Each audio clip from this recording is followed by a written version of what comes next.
Alguns anos atrás, eu comecei a me interessar por essa questão de método. E eu conversava com os professores sobre isso. E eu descobri que todo professor de dança de salão tinha um método de dança de salão. Só que estava onde o método?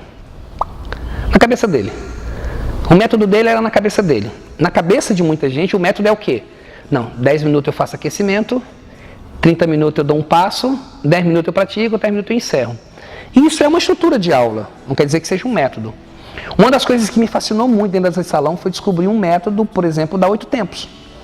A Oito Tempos é uma escola, é uma organização que tem uma estrutura de ensino e aprendizagem de dança descrito e escrito, que isso é o que faz, na minha cabeça, faz uma diferença. Eles têm parâmetros de como dar aulas. E isso para mim é sensacional.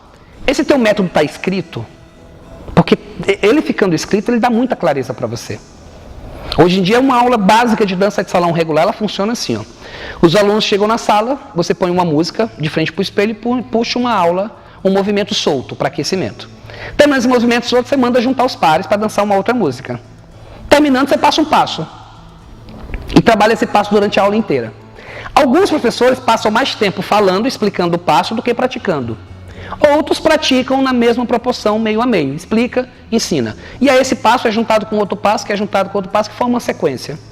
Ao final da aula, dependendo de como for a aula, os alunos dançam mais uma para encerrar, ou o professor dança mostrando aquele passo para todo mundo, e encerrou-se a aula de dança. Isso pode ser uma estrutura de método, de estrutura de aula que você colocou dentro da sua aula. Tá, mas e se essa aula acontecesse dentro de um navio, por exemplo? Era a mesma estrutura? E se essa aula acontecesse para pessoas que não dançam? Você segue a mesma estrutura? E se essa aula acontecesse somente para pessoas da terceira idade? Ou para crianças? É a mesma estrutura? Porque se for, eu te aconselho a repensar o seu método. Porque existe uma palavra muito importante que todo professor precisa levar em consideração, que é chamada de contexto. Ele tem que adaptar a aula dele para o contexto. Assim como já teve aula, você preparou bonitinho. Eu faço plano de aula, beleza. Chegou na aula, você preparou uma aula sensacional para 10 casais. Só que apareceram 9 mulheres e um homem. Eita, e agora? Você mantém o teu planejamento ou você adapta à realidade? Eu tenho certeza que o teu método funciona.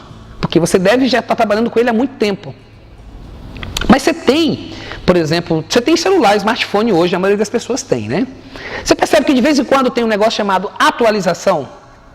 Porque os sistemas, eles vão se atualizando. É porque o mundo vai mudando.